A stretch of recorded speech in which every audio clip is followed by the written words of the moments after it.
Hey everybody, Sue Jones here. Tonight I'm going to talk a little bit and tell you a story about my mom because I talked so much about my dad. So I want to share a little bit of a story about her. Mom was born in the country. She had a number of brothers and sisters. She had a twin sister.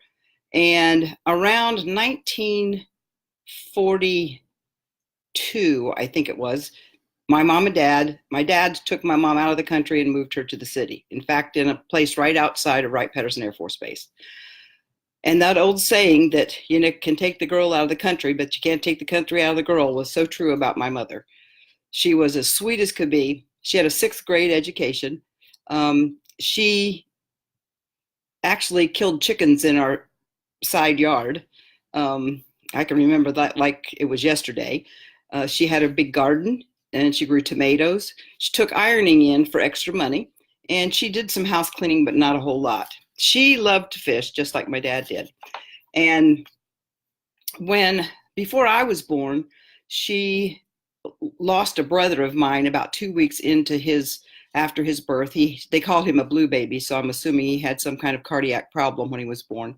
Either that or Rh positive, Rh negative controversy when he was born. So not sure, but anyway, he passed away. She went into a deep depression. And I really wish that some of the natural products that are available today, she was able to get her hands on because it took her a long time to come out of it. And my dad actually cared for my two older sisters for some time before she snapped out of it. She did snap out of it when she became pregnant with me, I think probably hoping that it was going to be a boy. Unfortunately, I surprised him and I was not a boy, even though my dad tried to turn me into one. So my mom had my other sister 4 years later, my youngest sister. And the interesting thing is, I still believe that she was in some state of depression because she turned to alcohol. And there's a long history of alcoholism and addiction in my family. Interesting thing is that her twin sister never turned to alcohol. And what I want to emphasize tonight is that alcohol and drugs cause those happy hormones to be released, and that's why people are drawn to them. However, they artificially do it. A lot of the natural products now cause your brain to actively release those happy hormones in a natural way and not artificially.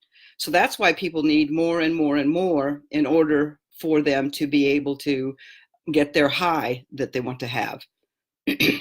So on about my mom. Her alcoholism continued for a lengthy period of time. In fact, my dad was really upset over it. He never really said anything, but I knew that it bothered him.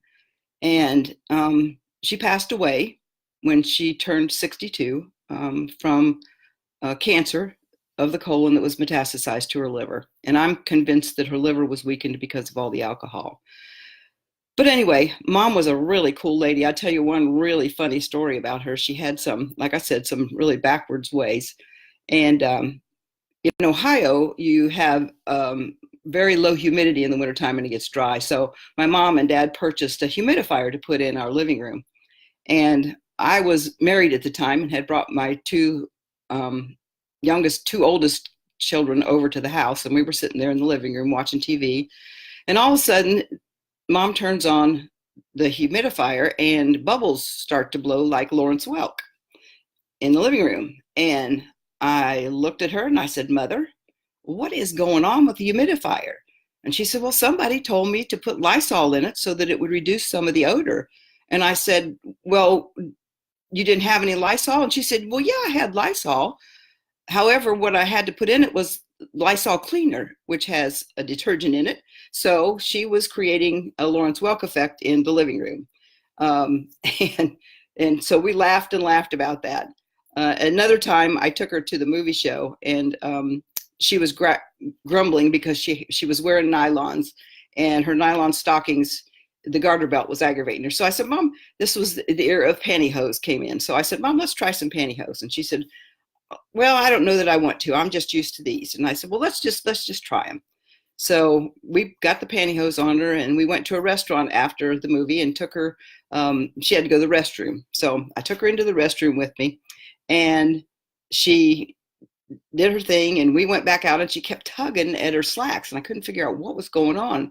And she wouldn't quit tugging on them. I said, Mother, what is wrong? And she said, something's just not right. I don't know.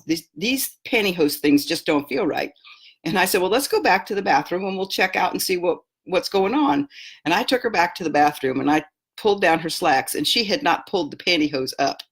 She had them up as far as nylons would go and pulled her slacks up to the rest of the way. So that's the end of the stories about my mom. But I thought you'd appreciate that. One more thing, her fishing.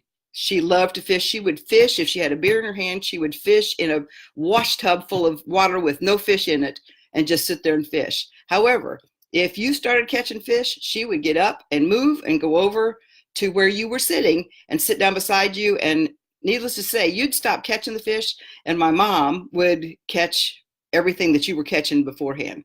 So story, I'm going to end it there because I could continue and go on for days. But just think about that, the natural substances and how they act differently on your body compared to the pain relievers and drugs that are dispensed today. And that's why there's such an issue with Oxycontin and oxycodone, the opioids addiction in this country. And actually it's throughout the world. So think about that. If you have somebody that's having that issue, maybe they want to try some of the products that I use, and it would be great if they did.